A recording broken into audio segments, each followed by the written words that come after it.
Ditho tsa kereke ya setjhaba sa Modimo tse ileng tsa fumana ditsuonyana ho PDC e le peo.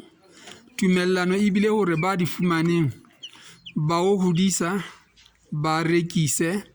Jwale ha ba na le letho, ba tle re ha ba tle ba boele ba tlo tla ba fa bana ba bo bona ba sakang ba ba le monyetla wa ho fumana kgetlong la pele.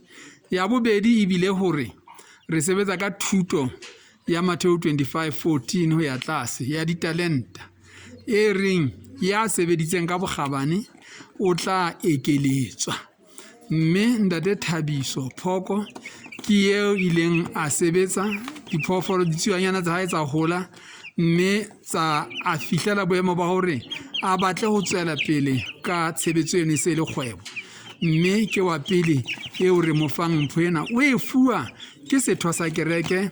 Mme Mmarelebohile mo fehe mme Mmarelebohile ditsuonyana tsa hae.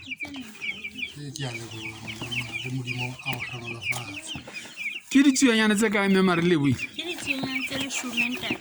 Empa ke bona hore ebile o so mo hodiseditse tsona, di se di le beke di kae? Se le dibeke di pedi ntate. Leboha he ntate. Ntate ke leboha ntate Modimo ka mpho ene e ke e fuwang ho ke lo hodisa ho ke tseba ho fa bana beso ba bang le nna ka ona ke le ntate Modimo a hlomafatse mme Mmarelebohile mmoho le wena mohlophisi e moholo ka kgwebo eno go buletseng yona. Ra leboha ntate. Ke nyatjhaba sa Modimo. Ra leboha ntate. Atamela ntate Mtho. Tlo letsa hao.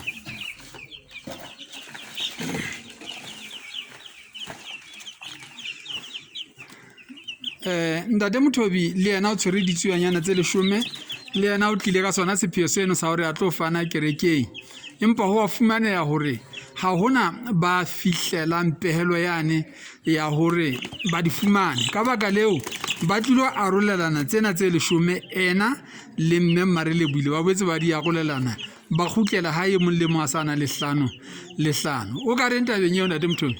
Ke thabile haholo ke tshebetso eo ya letsatsi le eo re fueng thuto e kgolo kotsaneng mona ya hore ditalenta re di ntshetse pele. Ne ke leboha Modimo ka matla re fileng ona ebe re la ra fuwa tsa pele ya ba ra di hodisa ba re kgona ho rekisa ba ra tla ho reka tse ding hape, mme ke di kgutlisitse tsena tse ding, empa ha ke fuwa hape kopa ka hore talente e tswela pele ho haholo ke tshebeletsong mona. Ne ke leboha ntate Modimo ke hona. Mme Mmarelebohile a ko bue go utlwe moratu. Ka nnete nna ke thabile hobane ho na le pina mona mosebetsi o thweng ke tla lefa ka moo lona le sa fuweng le sa fiwa bang ka teng.